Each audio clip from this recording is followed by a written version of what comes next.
Assalamualaikum warahmatullahi wabarakatuh. Selamat datang di channel Radio Tengah Malam. Pada dasarnya tidak ada yang menandingi kekuasaan Tuhan. Semua yang ada di dunia harus tunduk dalam kekuasaannya.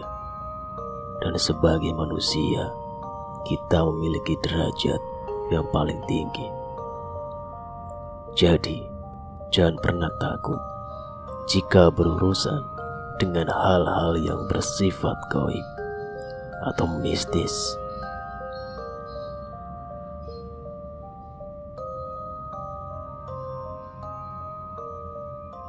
Manekin part yang keempat, Baiat Abdullah Harahap. Tidak selayu dan semati yang tegak membeku di balik pintu lemari. Inspektur 1 Hadi Saputra terpaksa harus mengambil alih, sibuk berdebat dengan kedua orang saksi utama mereka, terutama si kembaran Bob yang cepat berpaling ke arah dirinya, lantas berkata dengan nada pedas dan marah, "Sama saja tubuh Rendiku tercinta tetap disayat-sayat dengan kejam. Nanti juga akan dijahit kembali, Burinda." Dan sementara ajudannya sibuk menjelaskan dengan sabar tentang prosedur serta perlunya otopsi, Bursok sudah menemukan dirinya kembali. Hal itu dikarenakan ekor matanya secara kebetulan menangkap sesuatu, yakni perubahan di wajah sang suami. Wajah yang semula menyimpan duka cita itu seketika tampak berubah kaku sewaktu tadi mendengar penuturan istrinya. Kata-kata yang mana kiranya tadi? Oh iya, kalau tak salah, Rendiku tercinta. Seketika otak Bursok pun sibuk bekerja. Sebelumnya, melalui pembicaraan telepon yang diterima Bursok sewaktu ia masuk di rumah Kapolres, Hadi Saputra sudah memberitahu ada dua saksi utama, salah satunya wanita, saudara kembar korban, tetapi tidak mirip satu dengan lainnya. Jelas lahir dari sel telur yang tidak sama. Hadi Saputra menambahkan di telepon, ajudannya tidak salah. Terbukti wanita yang kini ada di hadapan mereka, kecuali pada bentuk tulang pipi serta dagu, tidak punya kemiripan lainnya dengan mayat yang tadi mereka tinggalkan di rumah sebelah. Kembarannya lebih tepat justru dengan apa yang tersimpan di balik pintu lemari, sebuah boneka pop. Lupakan dulu manekin atau boneka sialan itu. Tanamkan di benakmu ucapan kembarannya, Rendiku tercinta, bukan saudaraku tercinta. Itu jelas berbeda. Seorang ibu boleh saja menyebut anakku tercinta mengenai anak kesayangannya, tetapi tidak oleh seorang wanita pada saudaranya yang sudah sama-sama dewasa,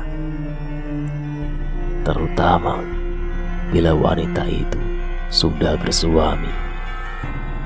Di sisi lain, sebutan khusus itu bisa saja tidak punya arti apa-apa. Mungkin sekedar kecemburuan seksual dari seorang suami. Tetapi tidak, saya tetap tidak mengiyakan.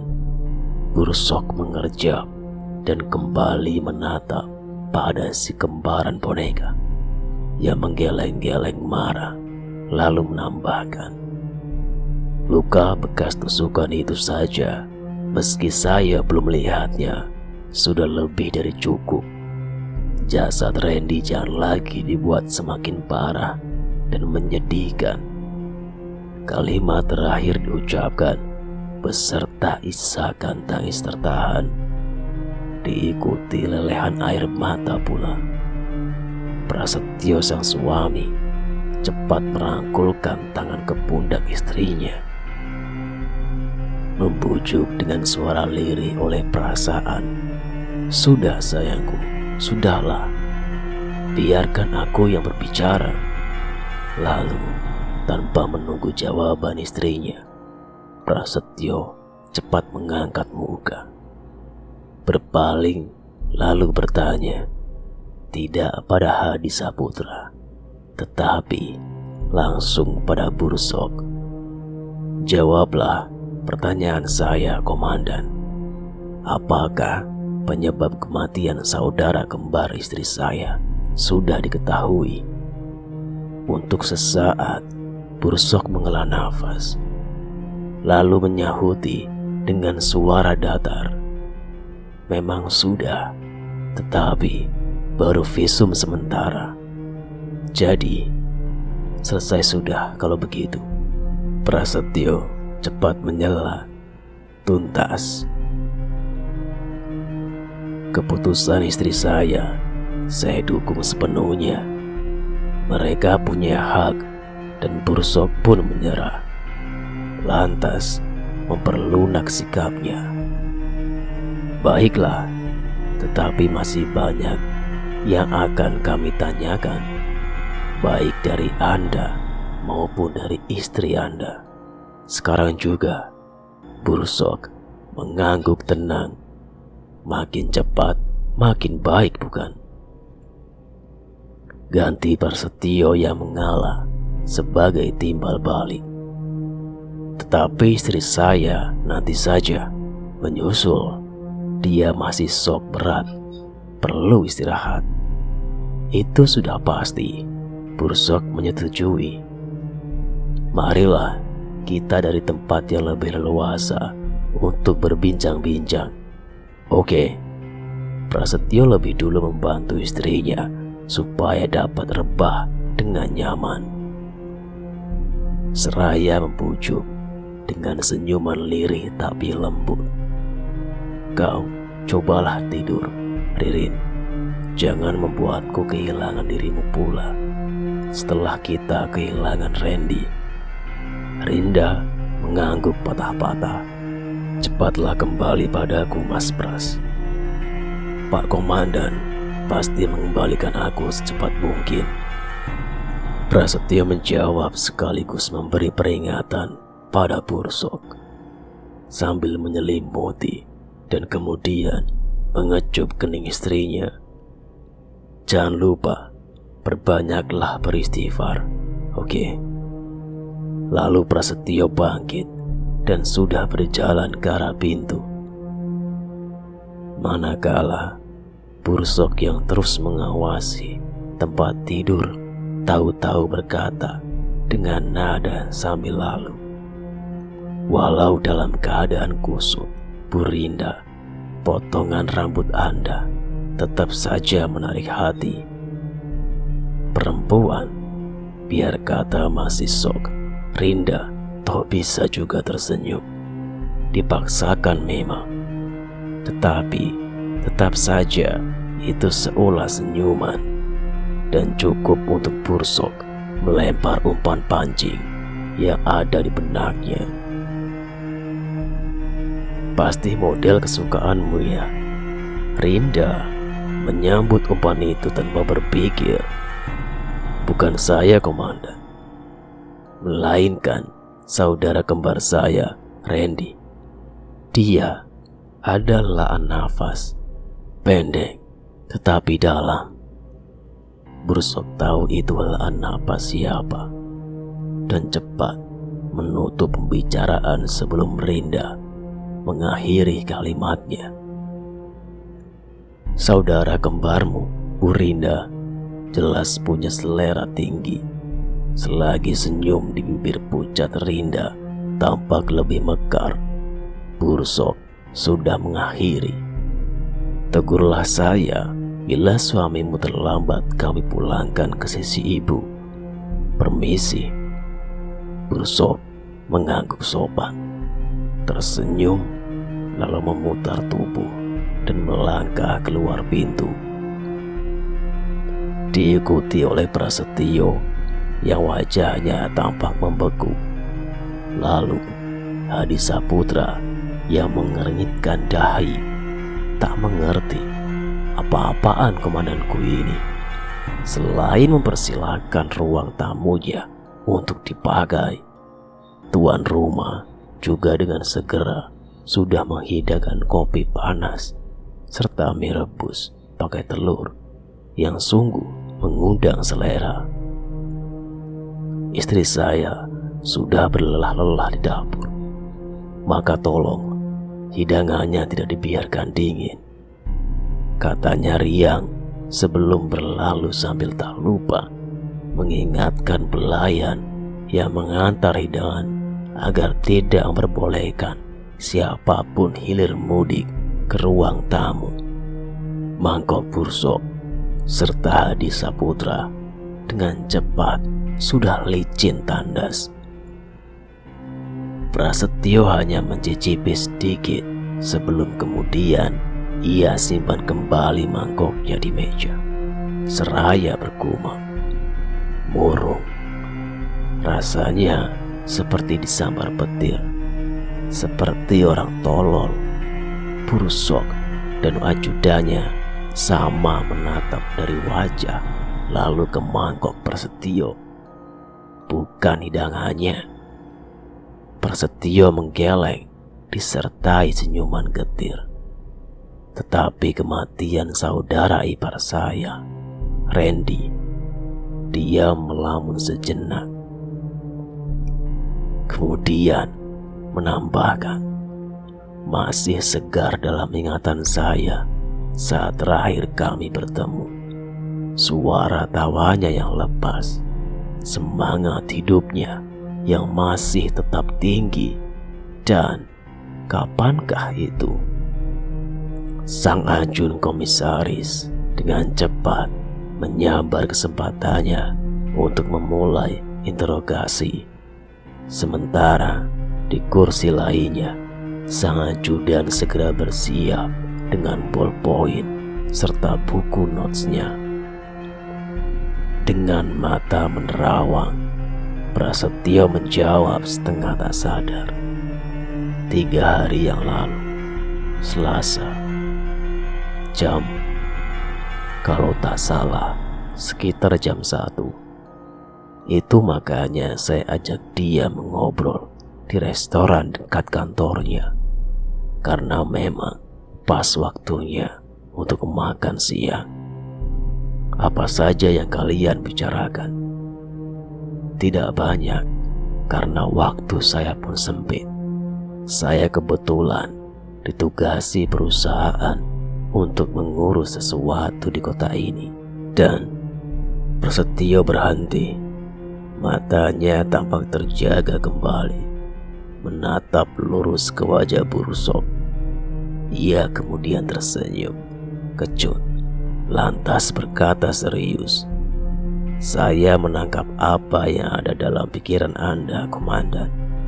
Untuk itu, kapan saja Anda butuhkan, saya siap menyerahkan data yang Anda inginkan, termasuk siapa dan apa yang saya bicarakan dengan relasi perusahaan yang saya temui hari itu." "Oke," Bursok balas tersenyum datar. "Teruskanlah." Namanya juga singgah sebentar pula, jadi kami hanya saling menanyakan kabar serta keadaan masing-masing. Cuma itu. Tidak ada pembicaraan khusus. Tentu saja tidak, karena oh iya, memang ada juga. namun jelas tidak ada kaitannya sama sekali dengan urusan penyelidikan Anda. Kita lihat saja nanti. Bursok menanggapi disertai senyuman membujuk. Prasetyo mengalah. Lebih dulu meneguk kopinya tanpa wajahnya memperlihatkan sedikit pun selera. Ia kemudian menceritakan bagaimana ia dititipi amanat oleh Rinda, istrinya. Sempatkan singgah dan bujuk lagi dia supaya cepat menikah. Bilangin, aku tak suka dia menyanyiakan umurnya, karena sudah pernah mencoba dan beberapa kali gagal selagi makan siang dengan saudara iparnya. Prasetyo hanya menyinggung amanat itu dengan setengah bercanda. Aku, terutama adikmu, selamanya pasti akan bersedih bila onderdilmu jadi mubazir. Dibiarkan haus, tak terpakai. Randy tertawa bergelak mendengar penuturan iparnya. Lalu dengan wajah serius tapi ceria, ia menanggapi dengan santai. Tak usah khawatir, Pras. Onderdilku selalu kuasa dengan baik. Mengasah bagaimana? Hadis Saputra menyeletukan tanya. Setelah melihat saksi, mereka kembali duduk diam, melamun. Agak lambat, barulah terdengar jawaban Prasetyo. Mana saya tahu, Inspektur. Karena ipar saya agaknya menangkap gelagat dan cepat mengalih percakapan kami ke hal-hal lain. Sampai akhirnya saya pamit untuk pulang ke Jakarta. Hadi Saputra mendesah, lantas diam, tampak berpikir-pikir. Manekin, lalu onderdil yang selalu diasah. Mungkinkah ada kaitannya? Salah mengerti. Prasetyo mengawasi sang Ibtu dengan pandangan mengejek. Atau jika masih penasaran juga, mengapa tidak Anda tanyakan saja sendiri pada orangnya, mumpung dia masih di rumah sebelah? Saran yang menarik. Hadi Saputra tersenyum kaku. Nanti akan saya tanyakan padanya. Sementara Prasetyo menatap heran.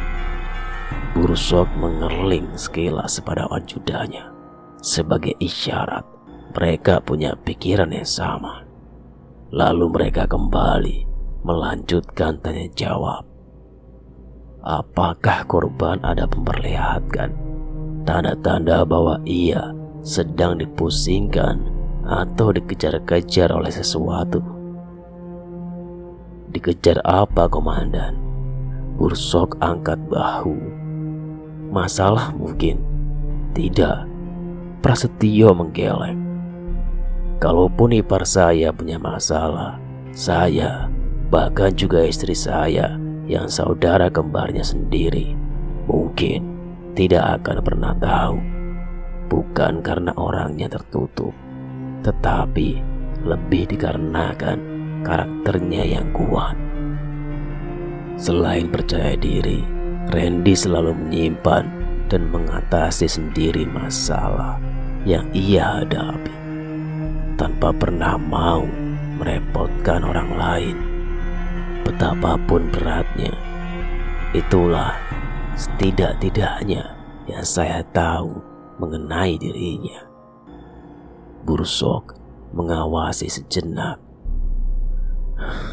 menghela nafas, lalu mengajukan sejumlah pertanyaan yang sifatnya rutin, yang jawabannya pun kemudian terdengar bernada rutin.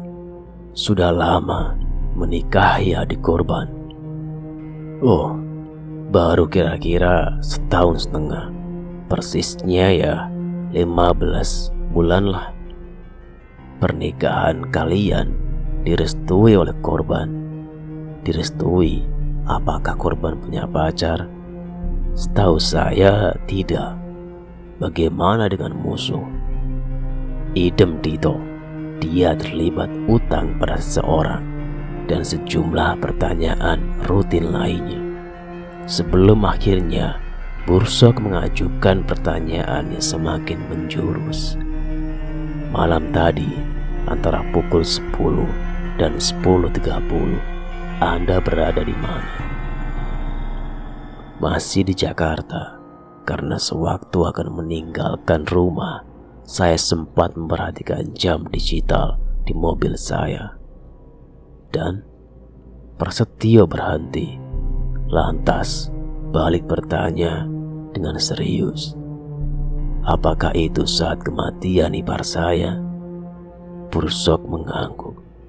Perkiraan sementara dari Pak Tua Faisal yang ketajaman otaknya tak pernah kami ragukan.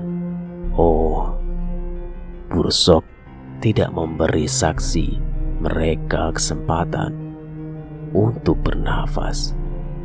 Pukul berapa persisnya Anda beserta istri meninggalkan rumah? Ya, sekitar waktu yang Anda sebut tadi. Berangkat malam. Jadi, sebuah kunjungan yang sudah terencana tentunya. Tanpa rencana, Prasetyo cepat menggeleng. Murung sambil matanya tampak resah. Sudah mendadak juga sangat membingungkan. Membingungkan? Bagaimana tak bingung, Komandan? Prasetyo menarik napas berulang-ulang, berpikir ragu-ragu sejenak. Ia kemudian beritahu, keberangkatan kami berdua ke kota ini semata-mata digerakkan oleh mimpi buruk. Bursok mengernyitkan dahi. Hadi Saputra, orang kepercayaannya, bahkan sampai berhenti menulis. Lantas diam, menunggu. Prasetyo bercerita dengan mata penerawangan jauh. Saking anehnya, baru beberapa menit meninggalkan rumah, mereka sempat menepi di jalan untuk bertangis-tangisan. Karena sadar mereka toh terlambat dan Randy sudah benar-benar mati. Namun, sewaktu meneruskan perjalanan, Prasetyo menemukan akal sehatnya kembali, lalu berusaha keras menolak bayangan musibah yang menghantui pikiran istrinya. Ia bilang mungkin saja sewaktu membaca novel, walau cuma sekilas, toh mimpi buruk mungkin saja datang mengganggu. Ketika istrinya membantah, Prasetyo pun mendesakkan argumen lain. Halusinasi katanya. Lalu mengingatkan Rinda pada tayangan film televisi yang mereka saksikan sebelum Rinda masuk tidur dan Prasetyo sendiri terkurung di ruang kerjanya. Rinda sempat mengomentari tokoh yang mati terbunuh di sebuah pondok pegunungan dalam film tersebut persis saudara kembarnya Randy, yakni lebih suka hidup menyendiri dan terlalu yakin pada kemampuannya sehingga sering-sering tidak waspada. Kau lantas terpengaruh dan sewaktu rebahan membaca, pikiranmu mengantur dan jadilah halusinasi itu muncul. Dibantah lagi, Prasetyo pun sibuk mencari dan mengemukakan beberapa argumen lainnya. Karena terus ditolak, Prasetyo capek sendiri. Lantas, sekeluar dari jalan tol, Cikampek. Ia membelokkan mobil mereka ke halaman restoran Padang. "Kita makan dan istirahat saja dulu sebentar," katanya setengah frustasi, "supaya kita dapat berpikir lebih jernih dan makan." Rinda langsung menggerang dalam rintihan sakit. Sementara di sana Rendiko mati sengsara, disaksikan tukang parkir dan para pelayan restoran yang menatap heran.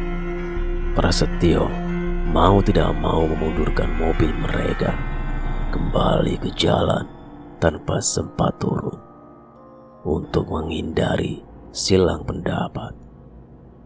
Perjalanan malam yang aneh itu mereka teruskan dengan mulut Prasetyo lebih banyak terkunci. Begitu pula Rinda yang sesekali terlihat mengeluh atau melelehkan air mata. Dan mereka pun tiba di bumi asri setelah sempat terganggu oleh luapan air yang menggenangi badan jalan yang mereka lalui. Tampaklah pintu gerbang yang secara mengherankan dalam keadaan menganga terbuka. Rumah yang dituju sunyi sepi dan pintu garasi tidak ditutupkan dengan benar. Jantung Prasetyo langsung berdetak melihatnya. Sementara Rinda menutupkan tangan ke mulut, berusaha untuk tidak menjerit. Dengan sepasang matanya menatap tegang dan liar. Sama tegangnya, Prasetyo berbisik serak pada sang istri. "Kau tunggulah di sini, tetapi segeralah lari menyelamatkan diri bila kau melihat atau mendengar tanda-tanda mencurigakan selagi aku di dalam sana. Minta pertolongan pada siapa saja, paham?" Usai memperoleh anggukan tegang istrinya, Prasetyo mengendap-endap ke arah garasi dengan kunci pembuka roda sebagai senjata di tangan. Namun, toh Rinda diam-diam keluar juga. Itu diketahui oleh Prasetyo sewaktu ia masih tertegun pucat menyaksikan banjiran darah segar di lantai ruang tengah. Ada helaan nafas tertahan di belakang punggungnya, dan Prasetyo sudah berbalik tubuh untuk secara naluriah menghantamkan kunci roda di tangannya, lalu melihat tubuh Rinda yang tengah menggeloyor ke bawah, ambruk di lantai, pingsan. Syukurlah dia keburu semaput begitu melihat darah. Prasetyo mengakhiri ceritanya dengan suara mengerang. Wajahnya tampak masih menyimpan ketegangan. Bila tidak, korban yang jatuh bukan cuma ipar saya. Bursok mengambil cangkir berisi kopi di hadapan Prasetyo, lalu menyorongkannya ke tangan lelaki yang tampak gemetaran itu. "Ini, minumlah. Manekin itu sudah kalian perlihatkan pada kedua orang saksi. Mereka baru keluar dari rumah penitipan saksi untuk kembali menuju rumah TKP, dan langsung disambut lantunan suara orang mengaji dari pengeras suara masjid terdekat. Pertanda waktu sudah mendekati saat menunaikan sholat subuh. Hadi Saputra diam mendengarkan sejenak, baru kemudian menjawab pertanyaan komandannya. Belum, Komandan. Sewaktu kami tiba di TKP, suami istri itu terlalu syok untuk disuruh melihat-lihat dan memberitahu kemungkinan apa saja yang telah dicuri dari rumah korban. Melihat sekilas ke arah kerumunan warga yang sebagian mulai membubarkan diri, sang ibtu menambahkan, bahkan makhluk cantik itu pun belum sempat kami keluarkan dari lemari untuk diperiksa secara menyeluruh. Kenapa? Kita tidak tahu bagian mana saja dari tubuhnya yang kemungkinan dipegangi atau diraba oleh tersangka pelaku.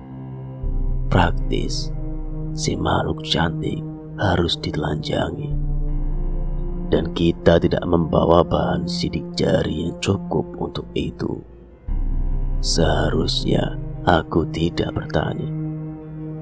Bursok membatin, tahu apa yang ada dalam pikiranku. Hadi, ketika si suami tadi bercerita mengenai onderdil yang diasah, saya malah sudah tidak sabar untuk membuktikannya, Komandan, jawab sang ajudan.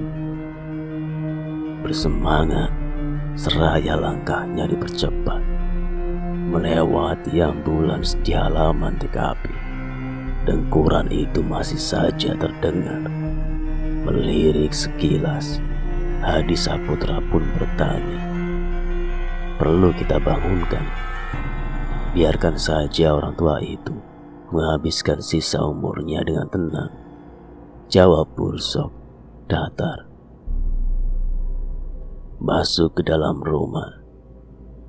Tampak Bribda Diana Medina sedang berbicara dengan kedua petugas ambulans yang sibuk menutupi jalur udara di lantai ruang tengah. Hadi Saputra mengerling penuh arti pada komandannya. Lantas sambil lewat bertanya pada si polisi wanita dengan nada sopan, "Sudah mengikuti kami, Bu Medina?" Diana menatap heran, lalu mengikuti tanpa bertanya. Bursok diam saja, tanpa emosi apa-apa di wajahnya. Sebenarnya ia ingin menegur Hadi Saputra, tetapi selain sudah terlambat, buat apa? Ya sudah, anggap saja sebagai selingan yang tentunya menggembirakan. Tak ada petugas lainnya di kamar tidur yang dituju. Mereka langsung berjalan menuju pintu lemari berisi boneka pop yang sebelumnya telah ditutupkan. Dipandangi dengan bingung oleh Bribda Diana. Tanpa berbicara, Hadi Saputra langsung membuka pintu dia maksud. Sang manekin pun tampaklah tegak menatap dengan mata bulatnya yang indah sambil tersenyum, seperti menunggu. Bahan dari kain tidak termasuk dalam daftar prioritas sidik jari.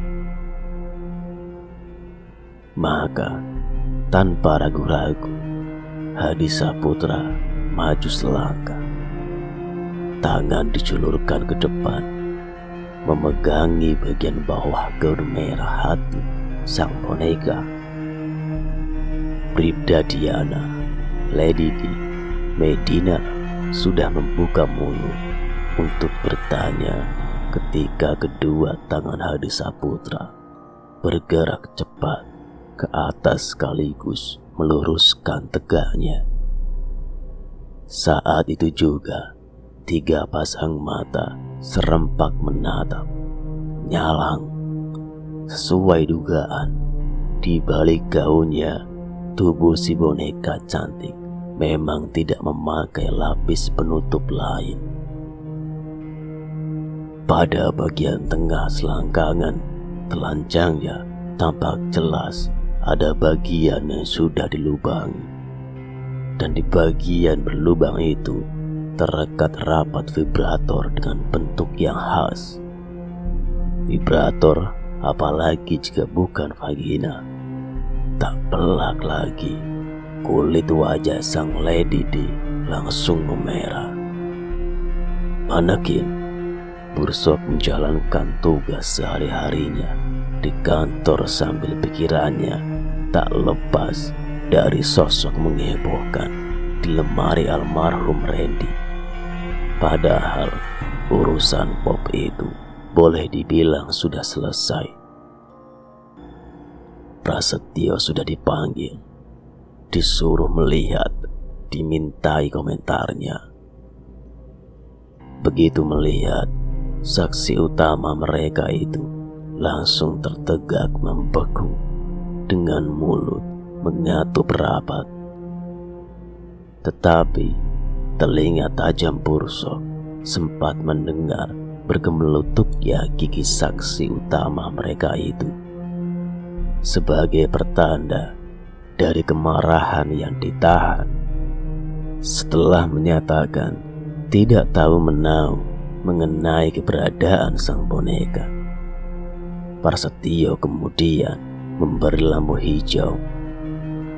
Terserah mau diapakan, atau mau kalian bawa kemana benda menjijikan ini, ia berkata setengah menggeram. Yang penting kalian singkirkanlah secepatnya, jangan sampai terlihat oleh istriku. Hati Saputra tentu saja menyeringai kecut karena makhluk antiknya disebut benda menjijikan. Yang di luar perkiraan adalah si dokter tua Faisal. Tak dapat mayat, boneka pun jadi. Katanya, bersemangat, akan kuboyong dan kusimpan dia di ruang kerjaku. Boneka Bob, dokter. Bursok mengernyitkan dahi. Di kamar bedah mayat, Hadi Saputra lebih terang-terangan. Agaknya perasaan jengkelnya pada Prasetyo ia lampiaskan ke alamat lain. Sebelum menidurinya, Pak Tua tanya dulu diri sendiri, apa masih kuat atau tidak melayani goyangannya. Mau bertaruh inspektur, punyamu atau punyaku yang lebih tahan lama? Jawab sang dokter menantang. Selagi para pendengar mereka menunggu jawaban Hadi Saputra, si tua Faisal sudah mendahului. Menggeleng tertawa, ia memberitahu, si cantik ini pasti berharga sebagai penyegar di tempat kerjaku yang kalian tahu seperti apa. Dengan memerkosanya, Hadi Saputra bersikeras. Dia akan kuposisikan di pintu keluar masuk. Dokter Faisal berkata, tak peduli. Jadi, setiap aku datang, aku pasti disambut oleh senyuman manisnya.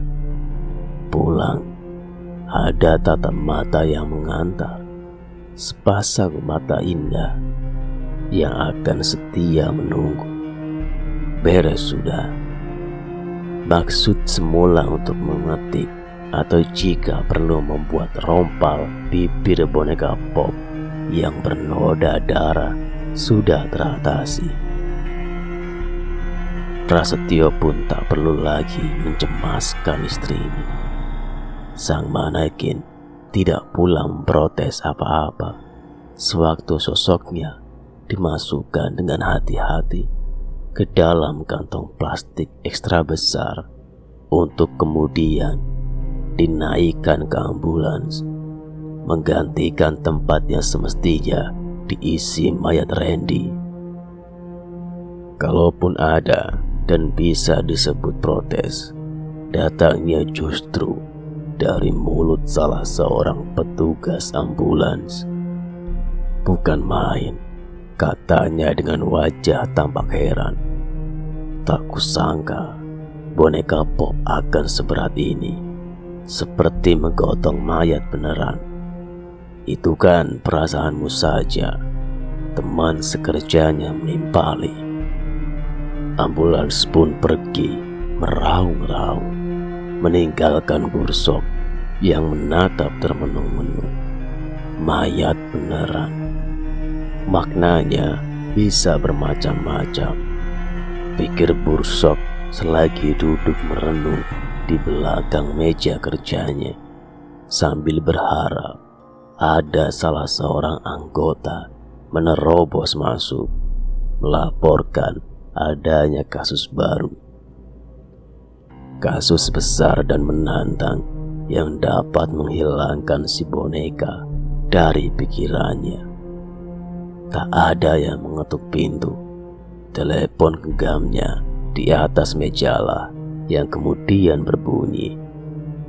Bursok segera menyahuti dengan malas. "Halo, kau itu komandan?" "Ah, Dokter Faisal kiranya." Bursok menjawab tanpa gairah. "Bagaimana DNA-nya?" "Sesuai perkiraan kita, noda darah di bibir boneka itu dapat dipastikan milik korban." "Dan bonekanya?" "Mengapa kau tanya?" "Entahlah, mungkin aku sedang kacau karena..." Maka itu aku menelepon. "Jadi, komandan, sebelum kau menelan obat, segeralah datang kemari. Ada sesuatu yang sangat menarik menunggumu di atas meja bedah." Bursok pun melompat dari kursinya. Tak sampai setengah jam, ia sudah menelusuri koridor panjang berkelok-kelok di rumah sakit, langsung menuju ruang patologi, tempat Dokter Faisal tampak sudah menunggu di luar bersama seorang lainnya yang tidak dikenal Bursok, Asep Taryat. Dokter tua itu memperkenalkan orang dimaksud, pakar elektro, bagian servis tepatnya. Si pendamping membetulkan seraya menyalami Bursok. Disusul protes bernada jengkel pada sang dokter. "Berhentilah menyindir saya, Pak Dokter. Saya, salahmu." Faisal menyela, seraya berjalan memasuki ruang bedah, diikuti oleh Bursok dan Asep yang wajahnya tampak tak senang. "Mengapa kau bermaksud jahat pada pasienku?" "Saya belum, dan sumpah mati tidak akan melakukannya. Seperti saya bilang tadi, saya cuma membayangkan untuk bersenggama dengannya." Dokter Faisal memotong dengan gelengan kepala tak senang. Sungguh pikiran yang buruk dan mengerikan. Perdebatan sengit itu diakhiri setiba mereka di salah satu meja bedah yang sekelilingnya terlindung rapat oleh tirai kain putih yang salah satu sisinya segera disingkapkan oleh Dokter Faisal. Suara rel-rel penyangga kain terdengar keras dan mengejutkan di kamar bedah yang saat itu kosong dan sunyi sepi. Bau formalin tercium di mana-mana, campur aduk dengan aroma yang hanya tercium samar-samar. Anyirnya darah sisi lain menyusul disingkapkan, dan sang ajun komisaris pun tertegak, membelalak, menyaksikan mayat yang hancur mengerikan di TKP. Ia sudah terbiasa. Begitu pula dengan mayat yang tengah diiris di atas meja bedah. Namun apa yang ia saksikan kali ini jelas berbeda. Dan entah mengapa membuat kerongkongannya bagai tersedak. Di atas lapisan meja bedah yang licin dan bersih, terbaringlah sang manekin. Terlentang menatap langit-langit ruangan, berbukil ria tanpa malu-malu. Namun, alangkah malangnya boneka pop tersebut, dan alangkah akan naik pitamnya Hadi Saputra andai ajudannya itu berdiri di tempat Bursok sekarang ini berdiri. Sang manekin atau si boneka pop di atas meja bedah tampak begitu menyedihkan. Bukan cuma kepalanya saja yang telah dipenggal, terpisah dari batang tubuh, melainkan juga tubuh itu sendiri. Jelas telah dibelah dua, mungkin dengan gergaji, dari pundak sampai ke selangkangannya. Sampai jumpa di part berikutnya, tetap di channel Radio Tengah Malam.